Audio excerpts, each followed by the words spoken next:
Hey everyone, my name is Christian. Welcome to my hobby blog. Today we are discussing Zatoichi Movie 1, otherwise known as The Tale of Zatoichi. And today I have guest Under Nightmare 24, otherwise known as Leon. Welcome back.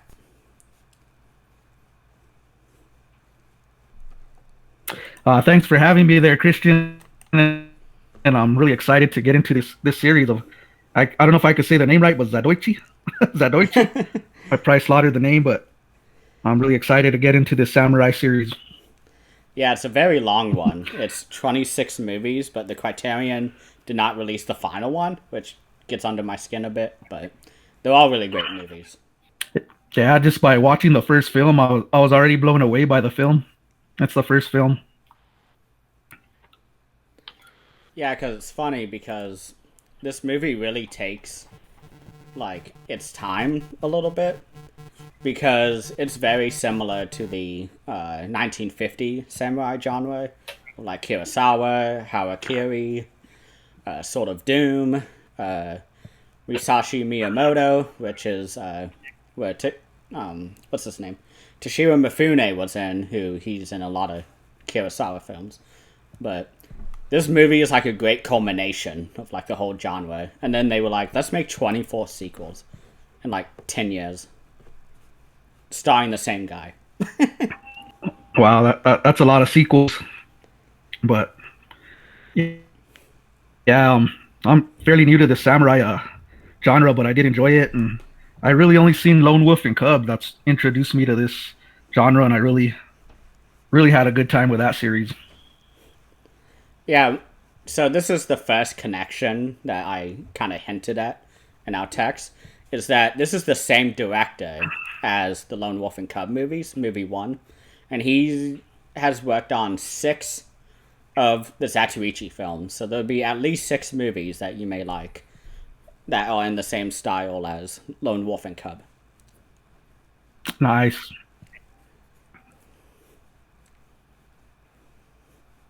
Yeah, man, the sword fighting on Lone Wolf and Cub, man, was so excellent. I like the blood splatter and all that, man. It really gave me a rave for the series.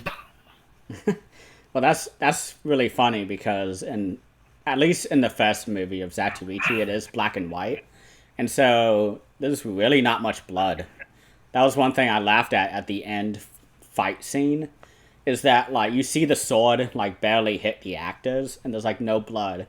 Well, I'm thinking of 13 Assassins by Takashi Miike in the 2000s, where this tiniest cut is like a hose just turns on and blood splatters everywhere. Like, consequences are not a thing in this movie. And I did notice that too. The blood, it wasn't, and it was kind of like an awkward fight stance, which got me like more interested because I like stuff that's unique.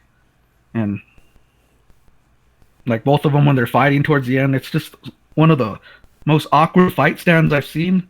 But I do know because he's like he's blind, but his stance is excellent. I like the difference in it. Yeah, this is because this is the only movie I could think of where our main character is a badass but also has a disability of being blind. And people like this is one of my favorite things about this whole series is you get constant people underestimating who he was and who he is, and so they take advantage, and they still come out on bottom and lose while having all these advantages over him. He's just that badass, and I love it. Yeah, it's excellent, like you said on the underestimating him because it takes me to that scene where they're gambling and he wants to gamble and they're just looking at him like you can't see the dice, you're not gonna be able to play, and he goes in there with confidence, his money sack, and pretty much embarrasses him through that whole gambling den. It's one of my favorite intro scenes to a movie ever, because if you don't know anything about this series, you go in with this movie, and the intro like montage of him like traveling on the cart shows that he's stumbling, he can't see where he's going, and he has to like crawl over a bridge, and he's pretty incompetent the first time you see him. So he goes to this like sleazy like gambling house, and you're like, oh no, they're gonna take advantage of him. And it was like one little thing at a time of him just constantly like coming out on top, and eventually they set thugs on him to kill him, and then the boss just so happens to walk in, and I just love that from the beginning of the movie all the way to that. It's amazing. Yeah, I totally agree. And like you're saying on that gambling den scene, they're underestimating him. He proves them wrong. And then it's funny because I was watching that when he walks in, he's pretty much, I don't know what he says. He's like seen like a blossom flower. And he's all, this smells wonderful. And then he looks at the guys all in there. This smells like filth. I was like laughing out loud, man. And these guys look at him like, what would you say? You know, and he's over here with a smile. And it was one of the funniest scenes of the movie to me. I love the actor Shintaro Katsu. I have talked about, I think, to you, how like the only supplements we have on this whole set is the main actor getting drunk and yelling at people on set. And it's so funny because he is a perfectionist, and you can really see that in the way that he plays the role, because he's not actually blind, but he plays it so well. Yeah, he does. I agree. And then his eyes just shut the way he does it, just his movements. It's awesome, man. And you really believe that he actually is blind, even though he's not, just by that acting alone. I always forget because like he's doing like sword fighting and doing very precise movements, and I'm like, oh, he's blind. Like the actor's blind, but then you see the supplements. He's walking around normally, like with his eyes open, and like flirting with people. That's what he does. He's like drunk at a party talking about Zatoichi in the 70s. Yeah, it's hilarious. And I got a kick out of it that he's like a masseuse or a masseur, and he's going in there just getting all the treatment, man. He doesn't want to let go. He's just having that one servant guy from the Yakuza clan massage him, and he's like, I don't want to go nowhere. I just want this. This feels good. And he'll lay down there. And he'll get his treatment, you know. Oh yeah, Tate. Yeah, I always thought his name was Tate, but I recently used Duolingo to kind of figure out the alphabet of Japanese so I can pronounce names better. So this movie really helped in practicing. Like Tate and Zatoichi. So, but his name is Ichi, but Zato is like a title for like really low class like blind people, and also being a masseur because that's like the lowest of the ladder in the society back then. I learned that on Wikipedia. But yeah, the fact that he still comes out on top while having all these disadvantages is awesome. Yeah, it is because they really make fun of his disability, man. Like they're looking at him, this, you know, I think they say some words on off cripple, or they say some stuff that's pretty harsh. And I mean, even that leader of that clan's pretty much talking about him behind his back, and he's right in the, you think he's in his area relaxing, he's right in the crowd sitting there. Like, I'm here, heard everything you said. He's just like outsmarting them one by one. Yeah, people who could see didn't see him, and he just walked in there and was like incognito, just listening to all of this. And he waits till they all say what they have to say, and then they reveal himself. And I'm just like, oh my! Like, I always forget that scene. I watched it fresh, but I'm I was paying attention there. I was like, how the heck is he in that crowd? Like you just see him quiet. It's like a shadow, and then he just pops up. Like, I'm right here. You guys are making fun of me. But so just to give some background, because I don't know if everybody knows the series as well as I do. I haven't. Yeah. So Zatoichi is a 26 film series, and there's also a television series that takes place between 25 and 26. That's 100 episodes, and each one is like 40 minutes. So you have 400 minutes of like extra stuff or whatever. No, 4,000, 40 times 100. And it's like, I don't know, it's basically impossible to find the television series, which I really want to watch it. I have no idea what they are about, but it is the same guy. Not what's his name? Shintaro Katsu, who plays the character. And the first movie is 1962, about 60 years ago. So that's kind of insane that such an entertaining movie is from way back. And the final movie is in 1982, I think. So for 20 years, he played this one character. And only this character. He doesn't appear anywhere else. Like, in the film industry. That's incredible, man. 20 years of acting there, and yeah, like you said, it's in black and white. It's a 1962 movie, and it just looks beautiful on the Criterion edition. Like that's one thing that caught my eye was the setting of this film, like the leaves, the river setting. It just looks beautiful in black and white. I couldn't see it another color, honestly. In color, it fits it. Well, this is one of two movies in this whole series that is in black and white. So enjoy it while it lasts, because it is kind of impressive, the restoration of this movie and the next, if I can remember the second one right.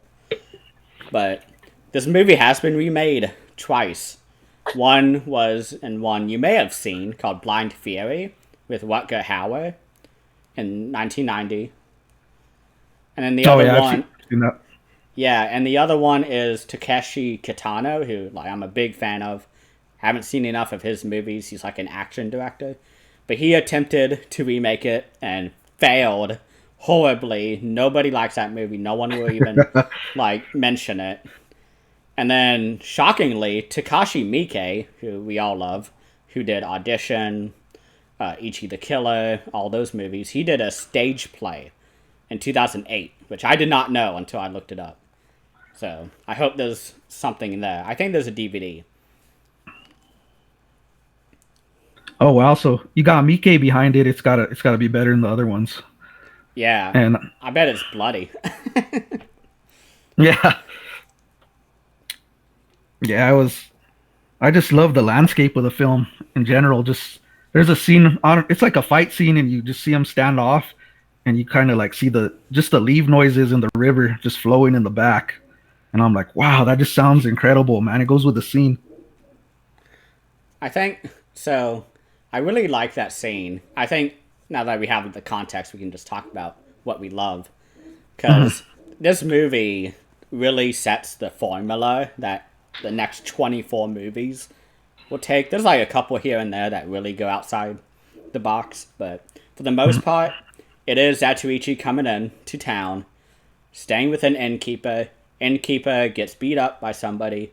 Oh no, what trouble is there? I gotta go solve it. And he gets caught up in gang activity. Innocents get killed or hurt, like, horribly. At one point of the series, someone gets blinded, and that just throws him for a loop because he's blind through an unknown reason. I don't think we ever find out.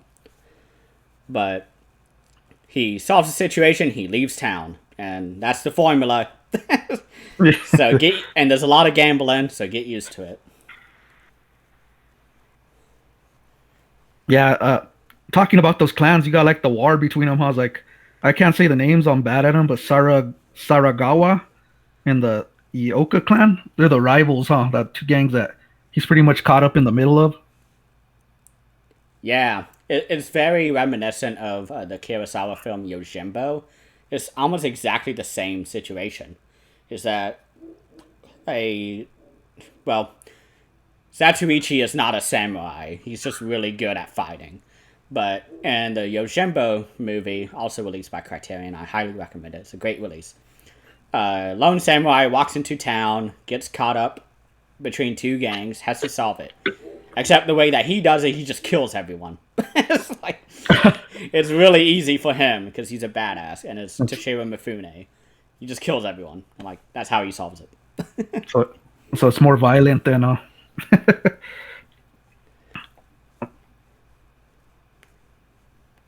Yeah, I was speaking of that character, which I'll probably say his name wrong. Correct me if I'm wrong, but let me see here. Let me find it real quick there. Is it Tate? Yeah. Yeah. That guy's just he seems like a good character. He's a hard worker, but like his personal life, he's just like a scumbag, man. He's over there. He's got a girl pregnant, and he's just ignoring her. You know what I'm saying? And then his sister's over there gonna tell on him, and he's trying to hold her back. And man, I just could not get into his character. I just said this guy's a complete piece of shit, man. Yeah, Outside of his work. yeah, that's what's one thing I really noticed this watch is that all of the characters have the sketchy part of their personality. Because even Zatoichi, like, he was part of the Yakuza gang, just like, Tate and the two gang bosses who get worse and worse throughout the film. And, like, everybody's just a scumbag in some way. So, that's a great point. Yeah, his character just didn't click with me, man. I'm like, he's the hardest worker there, but his personal life is just horrible, man. And I don't know if that's a setup that Ichi does to him. I'm gonna say Ichi because I probably will say his name wrong, but he pretty much like I don't know if he sets him up. Is that a setup where he sends him purposely to the rival gang to deliver like some alcohol? Oh, yeah, yeah. I was trying to figure that scene out this time because I remember that happening. I was like, why did he send him? Because I thought he was going to keep the change because, like, Ichi did send him a lot of money to go buy the best alcohol for his rival, who isn't even a rival. They just happen to have to fight each other. And I was like, why? What? Like, what's his motivation behind this? Yeah, it seemed like a setup, and then I'm like, he tells him, "We'll send him 4 bottles of alcohol," and he goes, "Can I have 3 bottles of alcohol?" I don't know if he's pocketing some of it or what his intentions are, but he goes over there and pretty much gets beaten to death, and it's. I was like, "Is this a setup? Was it purposely done for Yeah, him hearing his lifestyle?" yeah, because Ichi gives him like $400 basically. I don't know the exchange rate, but he's like, here's 400 of the local currency. I need 140 back. And he's like, okay, no problem. He goes and he's like, give me the cheapest alcohol, and then keep the change. It's that keep the change part where I'm like, what? Like, I thought he was gonna pocket the money, Oh, and it's never mentioned again. yeah, yeah. I didn't get that part. I was like, "Is he shortchanging him? What's his intentions?" I didn't get it. You know. And not to mention the whole murder, suicide, something about his pregnant girl. Like, she's just found dead, and Ichi, I think, is like, he knows that he probably killed her because he smelled a woman on him. And he's like, oh no, I didn't meet a woman, I would never. And it's like the next day, like 12 hours later, it's like, oh no, your pregnant girlfriend is dead. And it's not confronted, that part, because Zatoichi just kills him, lets him drown, like in the last minute of the movie. Yeah, he's like, what does he say after he does that? It's like, he's like, I wonder if that guy's important or something. He says afterwards. I don't know. Probably said it wrong, but Yeah, I wrote a note about it because it was just cracked me up when I saw that. He's like, so at the end, Zatoichi. So this is a great little behind the scenes thing, is that he gives up his sword at the end, and it's like, give it to my rival who I did not want to kill, like, at all. And he gives up his sword. It shows that there was no plan for a sequel at that time, and then, like, it made all the money in the world in, like, Japan. So they were like, shit. And so they just kept making sequels. And they made, like, 1,000 times the profit, like, every time. So they just kept making movies, and that's why you end up with the 25 movie series. But after that scene, he goes to the funeral and prays and does whatever. And, like, Tate, I think, sneaks up on him and tries to kill him. It's, like, really weird. It's really quick. They had to hit that 90-minute, like, made sure it didn't go too far above. And he, like, awkwardly falls in the water, and Zatoichi is, like, just looks at him. Well, not even looks at him, just, like, turns his way. He's like, probably a stupid nobody. And he walks away and just lets him drown. yeah, like nothing. Oh man, I was like, that part was hilarious. I was like, he knew that was Tate, and like he knew he probably killed the pregnant woman, so he was like, fuck it. He's a scumbag, anyways. Yeah, like it's so funny the like because Zatoichi is like a bad guy kind of, but he's like he stands up for the little guy at the same time, so it's like really complicated. I love the character, and that's Oh why man. all 25 movies like blend together because it is him just acting the same throughout with a couple cool like changes to the formula, but it's the character we're here to see. Like he's the best part of this whole series. And he stands out really good. I like that part where they go fishing, man, and it's the enemy, it's the other guy, and they're just he's like sensing everything on him, man, and this guy's just freaking out. Hirate or whatever, Hirate. He's Yep. just he's just there. He's just there sitting like, how'd you know that you're sick, right? He tells him, and it's crazy. Like his senses are just extreme, man. This was one of my favorite like funny moments because you talked about the whole like, oh, it smells so nice. Looks at guys, oh, you smell like filth. Like this was a similar moment for me because he's like sitting there fishing and the Hirate walks up and like sits down and it's like, oh, what's wrong with you? He's like, oh, I'm blind. He's like, oh, I'm so sorry. And Zatoichi just like kind of pecks his head and he's like, oh yeah, by the way, your bob is like under. Oh, there's a tug on your line. Is the line, and he's like, wait, what? And he like catches the fish because he's like feels so sorry for this Yeah, blind guy, but like that's not what's happening. Like the blind guy has a better fishing skill than the seeing guy. It's so funny. he's just staring at him like kind of in shock. Like, how'd you know that? You know. He's like, are you actually blind? He's like, yeah. The look of him's just it's it's hilarious, man. He's just staring with him like, how'd you know that? And what's hilarious is that as he's staring at him, he's like, Ichi is like, oh yeah, by the way, you have a cop. As he's like like wrapping it or whatever, and he's like, how what? How can you tell one fish from another? They all smell like fish. Yeah, I just love that scene, man. It's building up towards the finishing thing, and you have like they even talk like, we're gonna have to taste there sooner or later, but they got good terms. They're liking each other, bonding, talking, like they're best friends or something. I think that final line that he says in his outburst against all the people celebrating is awesome. No, it's the final line that Hirate says before he dies to Zatoichi. I wrote it down. Let me find that. He says, rather than dying at the hands of a scoundrel, I was able to die by your hands. Because, like, he's like an actual samurai, so he has skill and honor and, like, all of that. And Zatoichi just cries.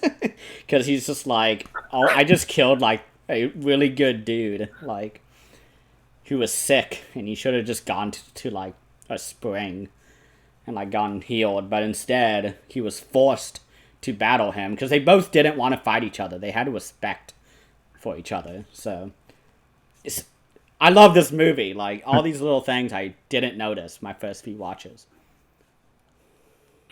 Yeah, it's just awesome, man. It's that just seeing your enemy. You know he's gonna be your enemy, but you guys have like a bond, and it's just you feel for them, man. You feel for their friendship, and they're like, they're gonna have to take each other out sooner or later, one or the other. But the way they bond, and it's by fishing, man. I just thought that was so cool to have them by a river or whatever lake, whatever it is, and they're just there calm, having a normal conversation. They even get drunk together and everything. It's like I'm like, man, this is wicked. I've never seen nothing like this. Yeah, and like I can't wait to watch the sequels because it's this movie and the Yojimbo one, the crossover one, that like really stand out to me. All the other ones like flow together because it has been 3 years, 3.5 years since I watched them. So this is like so fun to rewatch. And I'm going here brand new, but man, if this is what's to come, man, it's a lot of fun right now. Yeah, and what's fun about But the way we're doing it is that like just this episode is one movie. I think for the rest of the time it's 4 movies at a time. So it'll be interesting to see if it can be segmented like this. It's definitely going to be a lot more notes. I can tell you that. Well, as I said, there is a formula to these movies. And so, like, there's not much you can do. There will be outstanding moments, but for the most part, it's this for the rest of the time. Except, there's like 3 movies that really stand out to me in this whole series. It's the Yojimbo one, of course, because I love Toshiro Mifune. He was in like 13 of the 25 Kurosawa movies he made. The Fire Festival one, which I think is coming up next in this next video. And then the Chess Master, which is really cool. The entire movie is them playing Go, which I don't know if you know that game. It's like chess, but like times 100 in terms of complexity. I have heard of it. Yeah. Yeah, it's so cool. I really like that movie. But yeah, this movie's awesome. I have a couple other notes, but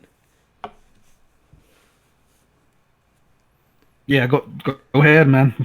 Go at it. So I would love to hear your take on it.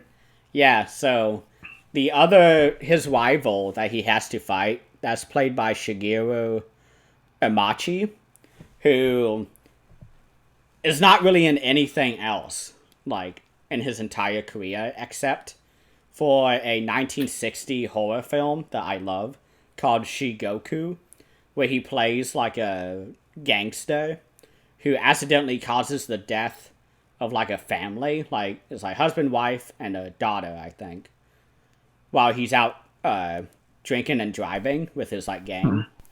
And he has to travel through the 9 circles of hell to I guess appeal or whatever to I'm not really religious. What's the term?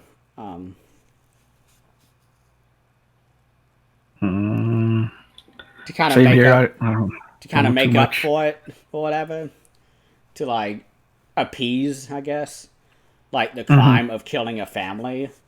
And it's like a very psychedelic movie. I really like it. It's fun.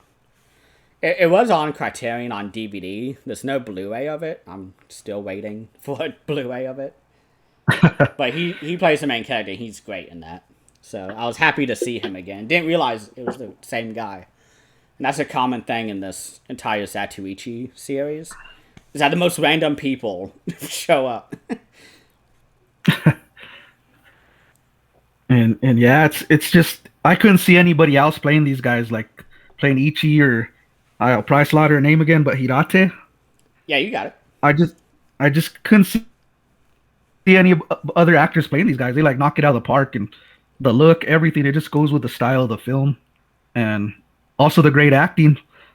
And I just love the bond between these two guys, knowing they're gonna go to war with each other towards the end, and it's building up to that, and that impressed me in a film really a lot.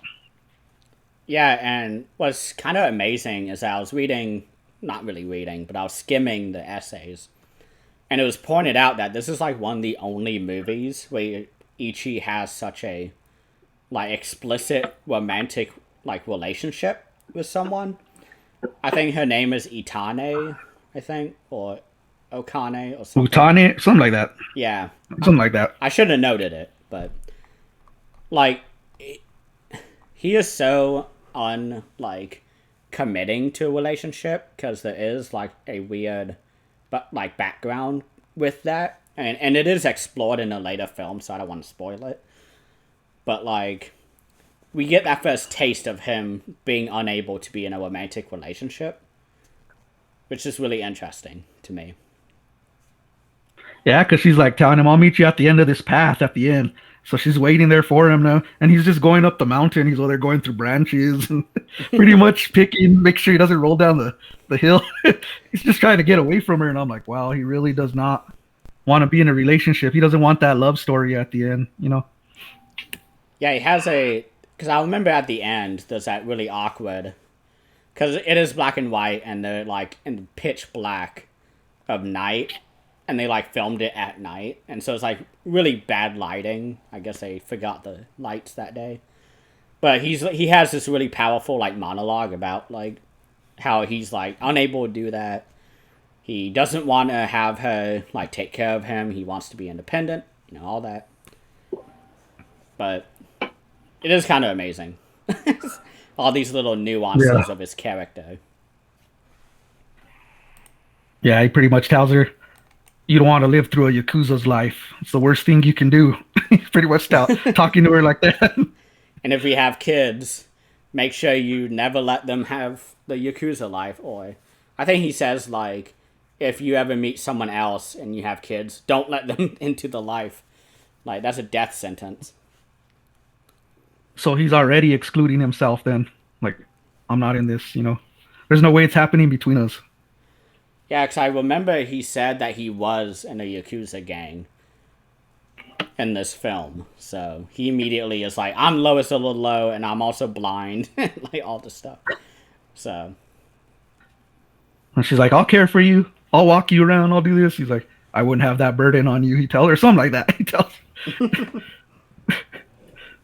It's just hilarious, man. There was one scene that I loved that I'm trying to relocate. That is hilarious. He's negotiating with his boss. I think it's Sasagawa, who is like, here's 3 Rio, which is like the local currency. Zatoichi just like looks downward and it's like, oh wow, my life is worth 3 Rio. And the guy's like, is that not enough? And he's like, I don't know, it's my life. It's just like, yeah, that's hilarious. And he's all taking in advance. And he looks at him like, what? That's the advance. I didn't say that. And at one point, because during that scene where he sneaks in and listens to the plan, he's like, oh, we'll just let him freeload until we do that. And then later in the movie, he's like, nah, I'm not going to fight for you. He's like, what have you been doing, freeloading? And he's like, that was your plan. What the fuck? He said, do whatever you can to keep him comfortable. And he went right along with it. Oh my gosh, that was like such a funny scene when the boss walks in at the beginning. After the thugs are going to go kill Ichi for stealing all the money. He literally steals like 15 people's money through like one game. Like the boss walks in, he's like, oh, my best friend Ichi, oh my gosh. Someone bring in a tub to wash his feet. You, go clean his underwear. Like he was on the way to kill him. It was so funny. Because they're all like, because they were all like on the way to kill him, like at that moment. And he has no idea that he like just stole all of the gang's money. Like, and he's like honoring him, making people wash his underwear that he's been hiking in. And like, oh my god. This movie has a lot of humor, which I did not notice, like, originally. It definitely does, man. And I just, even when the dice come out of his sleeve, they're like, that dice was on your sleeve already. It was fixed. They're already looking at him like, we're going to cut you up. And he's sitting there like, why are you betting on the exposed dice? And they don't have a response.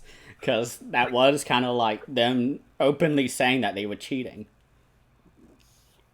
Yeah, pretty much turning on each other too. They're over there arguing with each other in the back. Oh, why'd you do that? So who knows who was cheating and who was going straight, Is it weighted dice? It's just funny, man. One thing I loved about this film also was he has his eyes pretty much like shut through the whole film, I noticed. But then at the end when he opens his eyes, man, it's just like you see the whole blind look. And I'm like, wow, that just looks great, man. Because I expected him just to have normal eyes, just hiding them. He opens it and it's just his normal, like, no, he had like contacts on or something. Yeah. And he's all telling that leader off, you're over here celebrating and all your men are dead on the field and what kind of man are you? He's testing him and stuff and his eyes open. I'm like, holy shit, man, his eyes look really cool. Had the cataracts look. Yeah. And I was like, I wasn't expecting that. I said, he's not opening his eyes through this whole movie. So they're going to stay shut.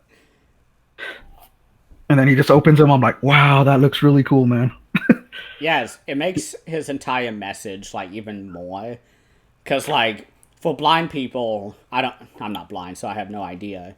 But Hmm. I have to imagine that he very deliberately opened his eyes to really like nail home like the what the fuck like aspect of like dozens of people dying at the end. Because And like it goes, they didn't oh, have go to ahead. die like at all. They didn't. It was out of greed or pretty much seeing who's weaker they want to attack because they pretty much think Kirate's out of the picture with his illness that he has. So they're like, let's attack, let's strike. They want to dominate. And it leads to no good. It's just no good. And I guess Ichi can't believe how bad they are. Well, he can, but he's just seeing more and more how greedy and selfish they are. It was nice that he destroyed this sake barrel, though. Like before, he just turns around, just fucking punches it, and breaks it open.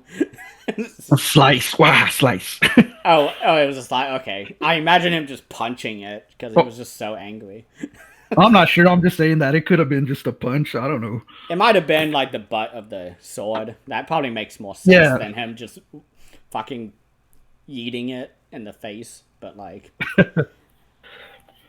yeah, I really like how like it wasn't glorifying the violence because during that final scene, it may have been noticed, maybe not, but we hear like just screaming and like babies crying rather than like the like because this happens a lot in Kurosawa samurai films. Is that you get that epic like trumpet and like horn music playing while there's fighting. But in this movie, it's just yeah, crying and suffering. It's like yeah. there's no glory in fighting, which is a really good like message throughout the series. And you even see the family like during the war, they're like slicing families. You see like a mom drop a baby, the Oh baby yeah, gets sliced, and the baby just falls crying. It's just intense. It makes you feel it. yeah. There's a great later movie, which it most likely is a. I think Lone Wolf and Cub probably had a homage to this with the entire series. But there's a movie where he is taking care of a baby the entire movie, and so he very much like is a protector of the people who can't protect themselves, like the Hmm. innkeepers and single mothers and all that, and babies and kids and all that. So, Well, that's what he does with that Otane. I hope I said her name right. But the love interest in the film, well, the sister of that Tate or what, she's pretty much almost brutally raped during the film, oh and he just yeah, walk I forgot about that. he just walks in and just his presence. That guy does not want to mess with him, man. He's like even hiding. He's just like he's over there, and there's someone else here. He puts his head down. I don't think so, and like walks away. With it's just it's just that intimidation factor. These guys were pretty much being rotten scoundrels, like you'd say, and once they see him, they change. Yeah, and that was one thing that like I always forget about because I mean it has been a few years and I watch probably 400 movies a year, so it flows together and I forget. But there was a thing with his background that really spoke to me, where he's blending in with the gang, and we always come back to this scene because there's just so much and it's awesome. But he cuts the candle lengthwise rather than like on the side, or is height wise, I guess, not Yeah, length. yeah, And like they're like, "Oh wow, like that's so cool," and he's like, because they ask him multiple times before then, "Hey, entertain us," and he's like, "My skills are not for entertaining; they are for protecting me and others who need protecting."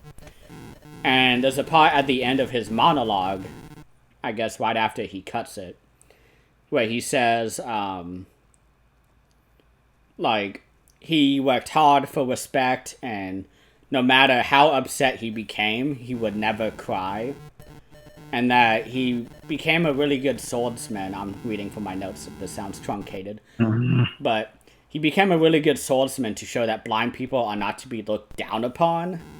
And then he's like, and like cuts it in half, and not like lengthwise, which would be like easy for like a samurai, even because all you have to do is go like horizontally, but he does it vertically and cuts it perfect, and both sides are still burning, which is so badass. Like, I love it. Yeah, that was one of the epic scenes of the film to me, man. And he says, "I'm here for an act," you know. I think he says something like that, like, "I'm here for entertainment. That's what you wanted." And they just look at him like, we're not messing with this guy. How the heck did he do that? He can't even see, and he sliced that straight through the middle or horizontally, like you said. Yeah, that's a real standout part during the film. That's what's funny is that right after that scene, the boss is like, "Hey, here's 3 Rio. Like, that's a lot, right?" And he's like, "Wow, okay. My life means nothing." It's like, I'll take that as an advance. Like each scene just builds on the previous one, which I love. Oh, it sure does. And then I was wondering about Hirate, the rival swordsman, and I never knew what his illness was. It doesn't explain it. I thought it was drinking because he's in a house just drinking, and they're telling him, "You need to stop drinking. That's not, you're doing it too much." And he's like, "Never. Give me another round." He like tells the sweet old lady, he's like, "Stop blabbering, just give it to me." It's like, exactly. and she's like, "Whatever, it's your death, not mine." Yeah, you're already coughing up blood. You shouldn't be doing that. Give me another round. Yeah, there's that really like disgusting shot at the end, like right before they fight, where he like, I think they just took a bottle and like upended it, like because it's showing the ground. Yeah. And you just see it's like splat, splat, splat. It's like from an exploitation movie. There's like so much blood in that scene. It kind of lands on his feet or his shoe or whatever. Huh? That's wrong. I'm like, man, he's really that bad. I don't give him much time. Yeah, because when I think Zatoichi like notices it right away, and he mentions, "Oh, you must smell the alcohol on my breath," and it's like 11 a.m., 10 a.m. maybe, like in the morning, the fishing. And he's like, "Oh no, I have consumption," which I guess is liver disease back then, because they didn't have like X-rays and all that to like really look. So that's what I think he had, is liver disease, because you do get that if you drink too much. Yeah, it doesn't really explain his illness. I don't think so. They use a capital C, consumption. That's it. Yeah. Well, that's got to be it then.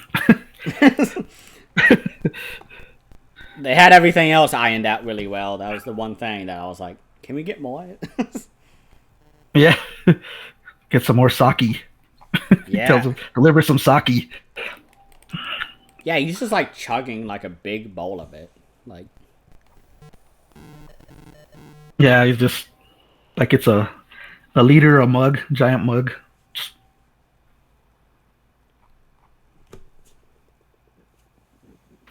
I don't know if I have any more notes here. I'm trying to go through.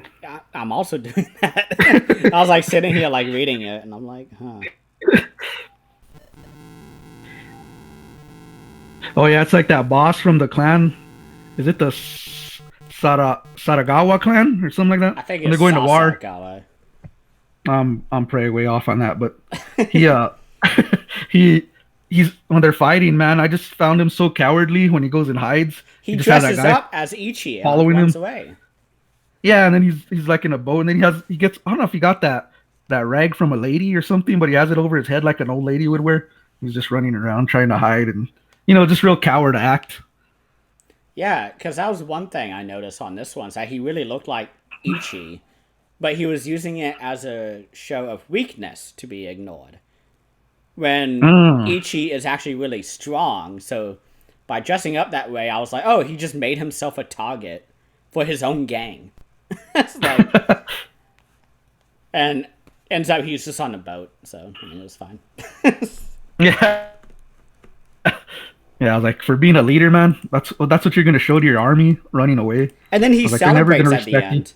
You. Doesn't he? Yeah. It's him.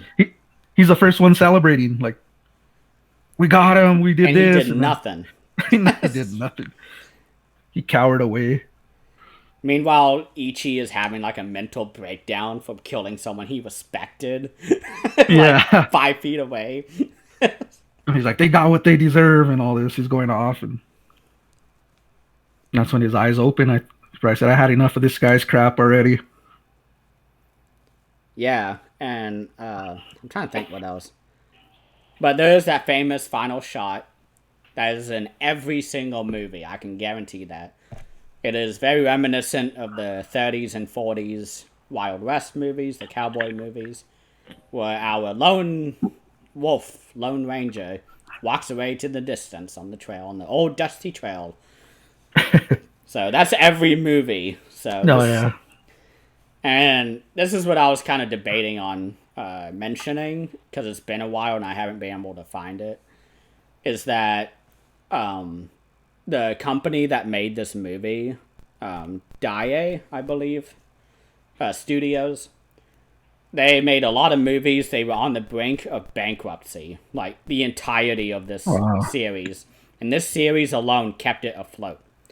But the detail that I don't know about, that I'm not 100% sure on, is that they were looking for somebody to make like a series that would make them money, that were kind of like the cowboy movies and, like the Kurosawa movies, the Sword of Doom, Harakiri, Musashi Miyamoto, the Samurai Trilogy, which is also on Criterion. All these are on Criterion, of course, because they really love samurai films. But there's a detail that I'm not too 100% on, is that they hired, what's his name? Shintaro Katsu, who plays Ichi, and he was a theater like student. He would do plays, and at one point he starred in a movie in the 40s or the 50s where he played a blind swordsman, and he was so good at it that they were like, hey, you want to make a movie just on that character? And he's like, okay, sure. Because the television became a everyday household item in like the 50s, 60s in Japan. And less people were going out to see movies. So the company was like, hey, what if we ran ads throughout movies? We need to find good movies that people will watch it. So they'll watch 5 ads or whatever, and advertising money and all that. And so every like 6 months they made a new movie because it would make so much money. And they kept going, and the last 2 or 3 movies, I believe, was made through Shintaro Katsu's own studio, and he had to pay out of pocket to make the final movies. And so that's why he started making the television series after movie 25, because like he had to pay out of pocket for like these movies, and a television series is a lot easier to budget out. From what I understand, I don't know nothing about money and movies and television, but he got to a point where he made 100 episodes. I think he just wanted 100, and he's like in his 60s by the end of the series. And so the final movie is the final like adventure of Zatoichi. I don't think he dies. I think he like retires. I hope there isn't an awful death for him, but I do think he does retire at the end of the final movie. I haven't seen it. It's impossible to find. So is the television series. I hope Criterion or Arrow Video gets into that. So, Or he's just gonna ride off into the sunset. I hope. That would be great. No. Yeah. Better Have than that him outlaw getting ending. killed. Yeah, I wouldn't want to see that either, man. He's such a likable character, even though he's not the best person. But you just you root for him during the film. Oh yeah, No doubt about I that. love him. And like, I think that's one thing I don't know if we talked about enough, is that there is that layer of badass that he has. Because he is like a really likable, charismatic guy. But there are times, especially, I don't think we mentioned this yet, but the fight in the woods at night, is that a boy is leading him back to his place, and he can hear like 6 bandits running after him. He's like, "Oh, kid, I got this. I got this. Go on back." And the kid leaves, and he just like cuts the lantern in half. He's like, "Okay, I just made it equal for us." And in my head, I'm like, "It's not equal. It's like you're used to this." And he just kills them all. And it's like, I think that's right after the death of the alcohol delivery guy. Yeah, and that's just a fantastic scene, and I just like how he's like braced himself, like set up. He's just down like that, and he's like, "Whatever you guys are ready, make the move, make it."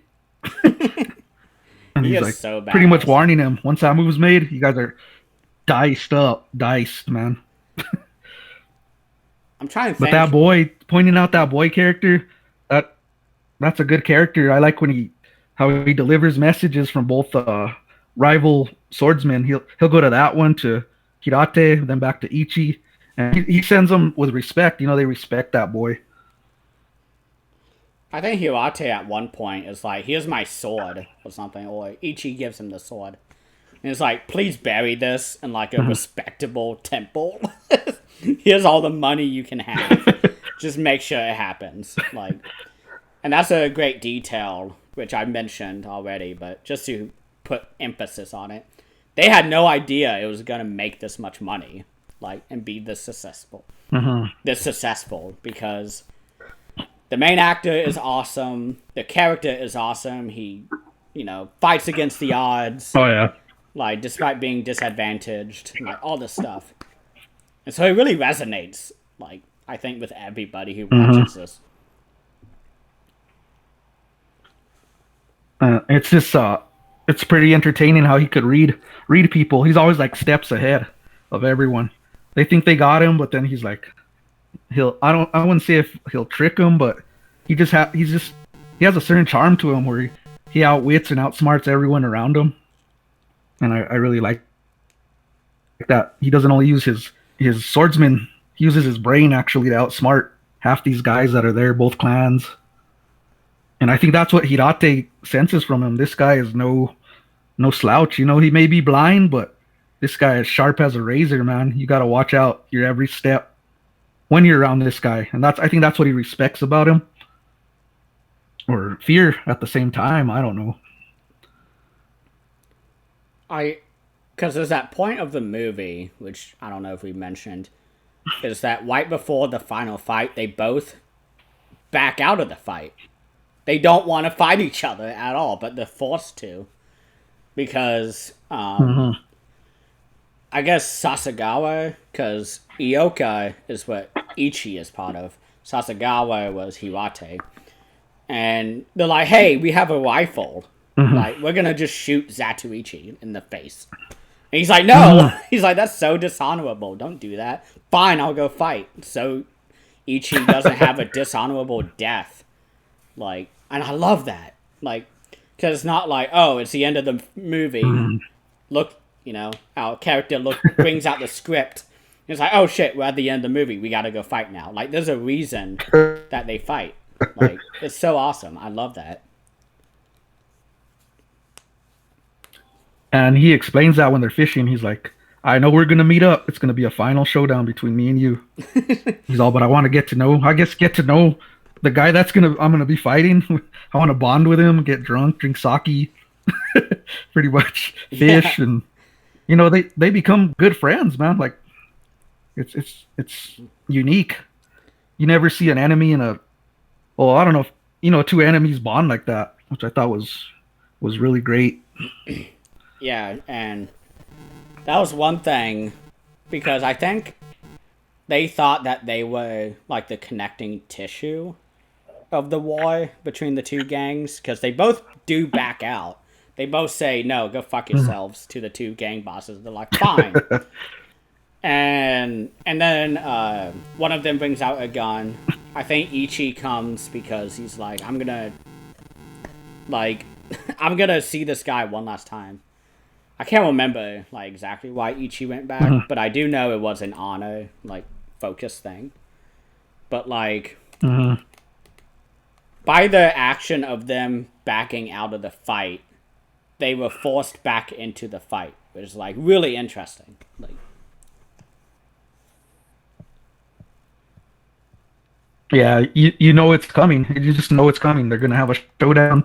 You don't know when, but you know eventually they're gonna have a showdown. And on that last showdown, man, I just love the scenes. Like I said before, you could hear the river flowing, the leaves, just the sound before their showdown. They go on this bridge, and then Ichi has the most awkward stance. You really believe he's blind, man, just by his stance. It's just awkward. He's shaking. He has it low, and you're like, man, that's I've never seen a stance like that in a final showdown.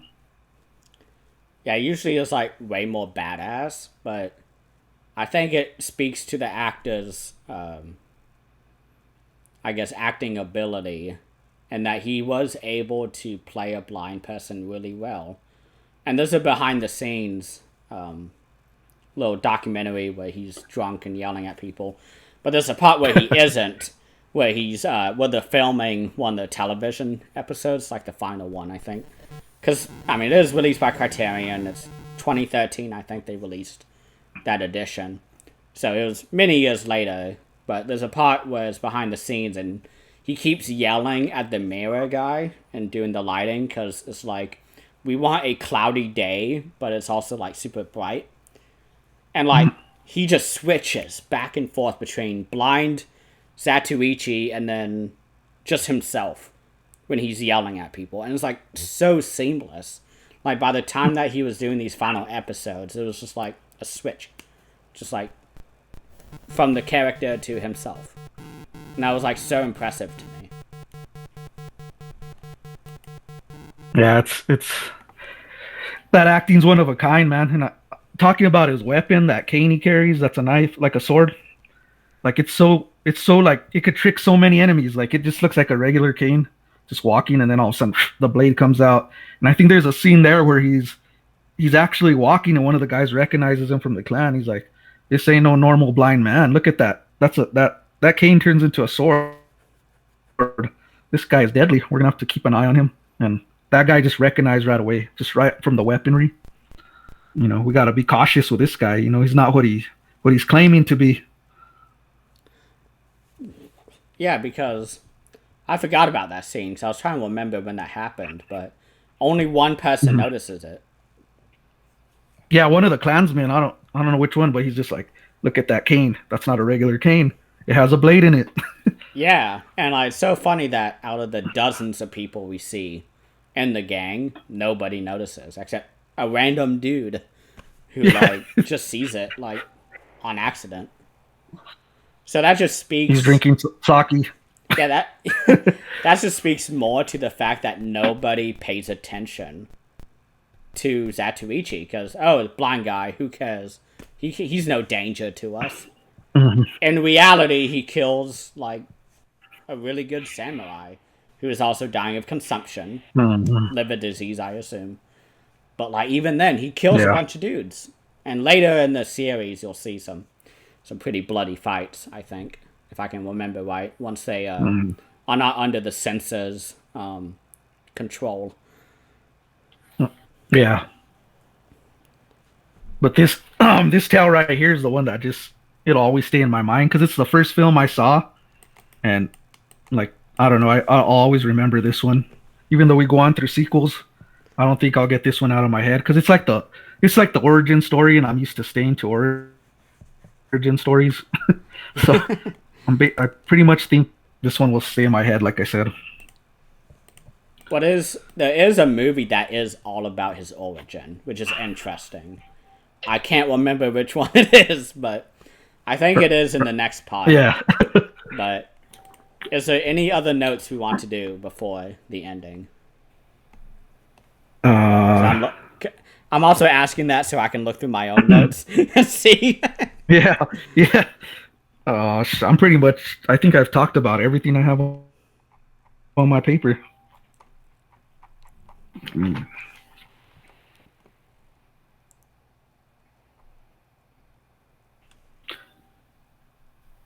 Nah, pretty much all I gotta say is like, well, this is a rare question, but how you said it's connected to Blind Fury. Like everything's hitting me now. Like Rutger Hauer's character, he has the cane with the blade.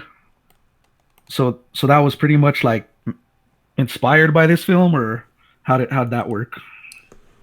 So I haven't seen the movie, but Red Letter Media did have a whole video about Blind Fairy, and from what I can remember from watching that, is that it was a Mhm. homage. They wanted to make a like American action movie because it was 1990, so I'm sure they were making it in 1989, and it released early 1990 with big name, Mhm. Rutger Hauer, but it is very much the same character, but American. So I think it was a Oh, direct okay. inspiration.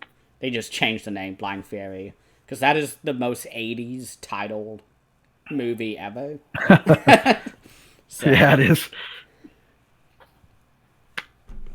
I can do some research on that Yeah. afterwards because I guess this is a good time. I have my schedule up about this whole series, which people are probably wondering about. What's Mhm. awkward is that these videos will be coming out like 2 weeks later than we film, Yeah. because I do have other stuff I do like for my channel. But Mm. this one I think will be coming out on the 16th next Friday, so there'll be about a week buffer probably. Yeah. But next, I understand. yeah, next we are tackling movies 2 through 5. And I do have a little suggested movies to watch. They do not at all complement the movies we will watch. It's mostly a best of that I Mhm. was doing. So for this week, I think it'd be better. Okay, so because part one, I Mm. said the suggested movie was Sword of Doom and Lone Wolf and Cub. Let's actually have that by the next. So if you want, you can watch it if you can find it. Because some of these Uh-huh. movies are really hard if you're not like Criterion collector like I am. And I'm definitely not. Well, I'm barely getting into it. Yeah, so the suggested movies I have listed is Sword of Doom, which is the main guy is a villain, actually. It's like the opposite coin side that is Zatoichi. So you get like the honorable guy. Sword of Doom is like the other side of the coin of like asshole. Mm. It's like really Yeah. interesting. It's a really great movie. It's the same situations, but from a villain's perspective. And then we have Lone Wolf and Cub because movie two has huge connections to Lone Wolf and Cub, the series. So I can't wait to talk Oh, about that. so are we gonna watch like the Lone Wolf and Cub series, or just like a certain film out of there? That's up Wait, to how you. do we do that? I'll be Yeah. rewatching it because I need to. But Uh-huh. now the question I'll probably is, watch it too. yeah, the question is that if I was to watch all those at the same time as 2 through 5, which is 4 movies, it's like, is a week enough? Yeah. Yeah, exactly. You gotta wonder. And with the release, like, because I do want some engagement, like, with everybody, because I have been kind of hyping it up everywhere on Yeah. other people's channels. Because Yeah. a lot of people, because I haven't found a single video or even post going movie by movie about the series, because it is a lot. It is a huge Yeah. undertaking. So in my head, I think every 2 weeks would be better, but at the same time, that puts us into like September. So Yeah. I'm leaning towards a week, and we just do what we can. Yeah, that'll be fine. I watch movies daily, so it'll add up. Yeah, so by next Thursday, whatever month we're in, July 15th, we are going to Mhm. be watching 2 through 5. And I can send you the schedule again if you want. But Yeah, just send me the schedule. Short-term memory here. yeah, same here. That's what I have the Word document up and I'm like struggling. But like, yeah, so 2 through 5 is next. And then, because it is about, I think our smallest window is, I think the final one. No, it isn't. All of it is 4 movies at a time, so that works out. So I think my Mhm. reasoning was that 25 is really hard to like divide by an even number. So I wanted the first movie, which is the most substantial and the best one in my opinion, to be on Mhm. its own, and we can just kind of go through that. And then it's like 24 is divisible by 4. So I think that was my logic by doing it that way. So I also don't want to be doing this for 3 months, Yeah. which can be really hard. Because the first time I watched the series, I don't know if I talked about it on the channel yet, but I started this like May 10th, and I watched 3 movies a day until I finished the series, like in a week or two. And that was not the way to Wow. go. So we're kind of in the midpoint between like Yeah. 1 a week and like that, because that was awful. Don't do that. I burned out so hard by 15 to 20. But And then it's all in a roll. I could see how you could get burnt out. it is because I was watching other movies at the same time because I was on summer break and I was watching them like all day long, like every day. And then Hmm. at night I'd watch a movie like with other people, like my dad and whatever. So I'd be watching 4 movies a day. Like it was so bad. So don't do that. So I think the way we're doing it is really good. And viewers who are watching, or I guess listening, it's not really watching because we don't have video because I would kill my internet. But for those who are Yeah. listening, you can follow us along. I will probably post a schedule somewhere, maybe on my Instagram. But yeah, we got through my Yeah. 2.5 page notes. You also had notes on what I already noted, so that helped. Yeah. It wasn't like I was digging deep like into theme. And like me, I was rewinding. Did I catch that? Did I catch that? I rewind it. Yeah, every time I miss a line, I was like, "Oh no!" Like I gotta rewind. I gotta rewind that. Who was that person's name? Oh God, Hiwate, I think. Yeah. What was that scumbag's name that over there had that girl kill herself? Oh yeah, that's Oh, kill herself, quote unquote. I think he killed her. yeah, we don't know. It's like it's 3 different uh accusations against him, shall I say? I don't know. Well, that lines up really well with the Kurosawa movie called Rashomon, where there's a Mhm. killing and a rape of a princess or like a queen, and it's Yeah. told through 4 different perspectives, and none of them like seem true. But if you take the common elements of each one, you get a story. It's a Kurosawa movie. It was his first big hit. Like I really love that movie. So I think I have that on the schedule, like recommended Wow. somewhere. Oh yeah, it's like one of the last ones. I have a Kurosawa triple feature. But yeah, I think that's it. Yeah. Yeah. So, Excited to look into this. All these Asian films. I like Asian cinema, and whether it's horror or samurai, kung fu, I will get into it, man. so thank you everyone for listening. This was a lot of fun. There was a lot to talk about this movie. I thought it would just be like, oh, samurai, yeah, like we know it. But no, there was a lot to talk about, and I want to thank Leon for joining me today. This was a lot of fun. Thank you, Christian's Hobby Blog. This is Undead Nightmare 24, Leon, and I had a great video here discussing the Ichi series. I'm not going to go into the whole name, but yeah, it was a lot of fun, and I'm glad we're exploring this series. And I just want to say thank you there, Christian, for inviting me here to do this review with you, man. I'm honored. But thank you everyone for listening. See you next week when we cover 2 through 4. Or 5. 2 through 5, yeah.